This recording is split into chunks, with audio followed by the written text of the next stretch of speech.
Drogas. Las fumamos, las bebemos, las inhalamos, las ingerimos e inyectamos. Si bien hoy en día el uso de ciertas drogas es visto como problemático, los seres humanos tenemos una relación con las drogas que se remonta a la prehistoria, pasando por las primeras civilizaciones hasta el presente.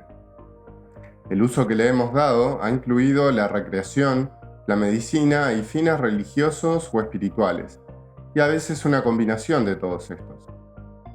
Desde tiempos inmemoriales, sacerdotes, chamanes y brujos han utilizado sustancias alucinógenas para inducir estados de trance y así conectar con el mundo de los espíritus. En este video vamos a explorar el uso de un tipo muy particular de alucinógeno, no tanto por el tipo de droga del que se trata, sino por cómo fue utilizado. El objetivo de este canal es explorar temas de historia natural y cultural a través de disciplinas como la geología, arqueología, paleontología, antropología, historia, ecología y más. Así que si te interesan este tipo de temas, te invitamos a que te suscribas.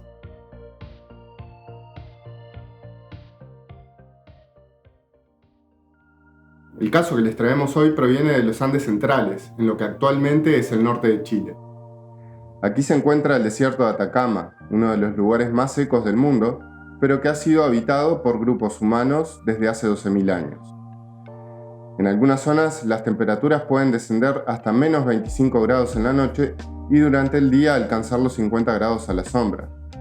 Las lluvias son extremadamente escasas, muchas regiones pueden pasar décadas sin una gota, habiendo zonas que han pasado más de 400 años sin lluvias. Estas condiciones tan extremas pueden resultar poco atractivas para la mayoría, pero son las ideales para los arqueólogos, ya que la aridez del desierto de Atacama ha facilitado la conservación de materiales orgánicos como madera y hueso, y esto a su vez ha permitido investigar el uso de distintas sustancias psicotrópicas, una práctica ampliamente difundida en la región andina. Una de las especies de plantas con propiedades psicoactivas más utilizadas en los Andes sur-centrales es la Anadenanthera colubrina, también conocida como vilca, curupay, huilco, cebil, angico o anguo. Se trata de un árbol que se distribuye por todo el continente sudamericano. La semilla de esta planta ha sido utilizada para preparar polvos para inhalar o bebidas que eran ingeridas con fines medicinales y rituales. Esta planta ha sido altamente valorizada por las culturas precolombinas de los Andes, como lo evidencian imágenes de sus flores y semillas en urnas cerámicas, tablillas, telares y esculturas de piedra como la Puerta del Sol en Bolivia.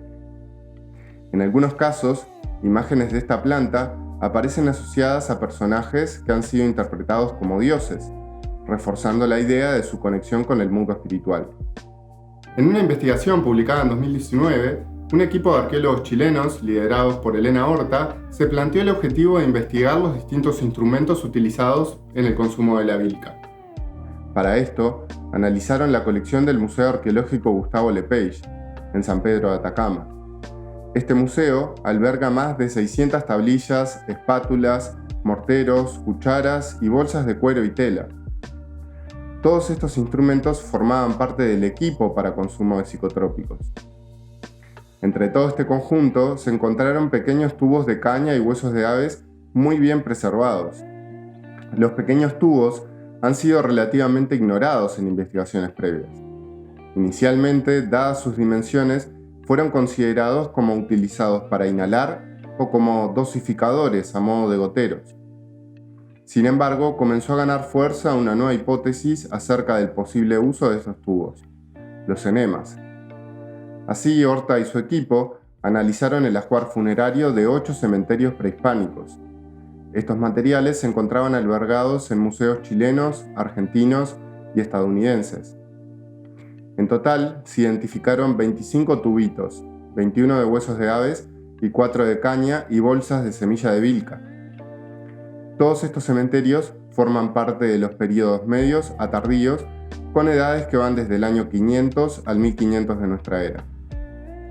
Los tubitos miden entre 5 y 15 centímetros de largo y en general presentan un diámetro de medio centímetro. Se encuentran envueltos en fibras vegetales, lana o cuero. Muchos de los tubitos presentan un bulbo de cuero en uno de los extremos que se utilizaría para bombear el líquido, formando así una jeringa, similar a los enemas actuales. En el otro extremo se encuentra un tapón removible con una pequeña apertura que habría funcionado como cuentagotas y de esta manera controlar la dosis administrada. Los bordes del extremo que se insertaría en el cuerpo se encuentran suavizados. Estos instrumentos se guardaban en estuches de caña dentro de los cuales se incluían espinas de cactus o huesos de aves que se piensa pueden haber sido utilizadas para limpiar el interior de la jeringa y tapones. Esto a su vez demuestra que no se trata de objetos ordinarios, sino que eran cuidados y mantenidos, y llegaron a ser decorados, como es el caso de una de las jeringas que fue decorada con cuentas de cobre. El análisis químico de la superficie interna de las jeringas reveló la presencia de restos orgánicos, particularmente el alcaloide bufotenina, uno de los componentes psicoactivos de la vilca. Pero quizás lo más sorprendente fue lo que se encontró en la superficie externa de la jeringa.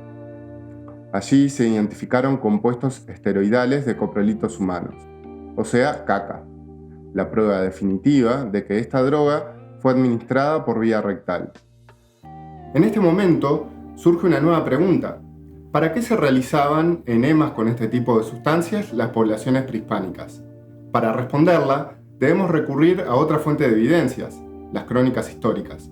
En una carta de 1580, el sacerdote Cristóbal de Albornoz comenta que los indígenas se curaban y se purgaban con la vilca. Pero también menciona que los utensilios utilizados en esta práctica eran adorados y muchas veces eran enterrados con ellos. Nos habla de unas figuras como de carnero, de madera y de piedra, y tienen un hueco como tintero, que es donde se muele esta vilca. Se ha de procurar, buscar y destruir. Llámase tintero vilcana y los adoran y reverencian. En 1614, el cronista indígena Huamampoma escribía que los indígenas del Imperio Inca acostumbraban a realizarse purgas. Según relata, tenían costumbre de purgarse cada mes con su purgo, que ellos llaman vilca. Se la beben por la boca y se echan luego con la mitad por debajo con una medicina y jeringa. Pero estos enemas, ¿eran alucinógenos o medicinales? El biólogo Richard Evans Schultz experimentó realizándose un enema con DMT, otro de los componentes psicoactivos de la vilca, y afirma que no experimentó ningún cambio significativo en su percepción. Sin embargo, el psiconauta y etnobotánico Jonathan Ott decidió experimentar con un supositorio de bufotenina, el componente identificado en las jeringas prehispánicas, y afirma que desarrolló efectos psicotrópicos que duraron aproximadamente una hora. Según el antropólogo estadounidense John Cooper, quien realizó investigaciones en poblaciones indígenas de Sudamérica, la vilca fue utilizada como excitante en parrandas de bebida o antes de expediciones guerreras, por los cazadores para hacerles más alertas y darles una visión más penetrante, como profilaxis contra la fiebre, por los curanderos para inducir el trance, visiones y comunicación de los espíritus, y así servir de ayuda en la clarividencia, profecía y o adivinación. Para el antropólogo chileno Horacio Larraín, la utilización de la vilca combina aspectos ceremoniales, religiosos y medicinales, siendo difícil realizar estas distinciones en una cultura que quizás consideraba todos estos aspectos como parte de una misma realidad. Si bien los seres humanos hemos mantenido relaciones con distintos tipos de drogas, es importante tener en cuenta que la utilización de estas sustancias se dio siempre dentro de una estructura social y con valores culturales que se fueron forjando a lo largo del tiempo. Como señala el médico francés Marc-Antoine Croc, muchas veces lo que consideramos como consumo problemático se da a partir de la utilización de sustancias para las cuales no tenemos un contexto social y culturalmente definido. A pesar de que mucho del conocimiento tradicional asociado a la utilización de la vilca se ha perdido, aún existen sociedades que siguen practicando su consumo ritual. Actualmente, productos derivados de esta planta se utilizan en las industrias textil, alimenticia y maderera. Investigaciones recientes apuntan a revalorizar el potencial terapéutico de esta planta para tratar distintas afecciones como inflamaciones, infecciones, bronquitis y anemia, entre otras. Elegimos este tema para inaugurar el canal, ya que nos permite explorar la metodología de trabajo de la arqueología, las distintas fuentes de evidencia que hay que considerar, desde los artefactos, rastros químicos, crónicas históricas y experimentación para conocer las culturas del pasado. A su vez, ejemplifica que la relación que tenemos los seres humanos con las drogas no es tan simple como pensamos, y que muchas veces el conocimiento tradicional milenario puede contener la clave para resolver problemas del presente. Dale me gusta y compartí el video si te gustó, seguinos en nuestras redes y dejanos en los comentarios qué tipo de temas te gustaría que tratemos en futuros videos. Nos vemos en la próxima.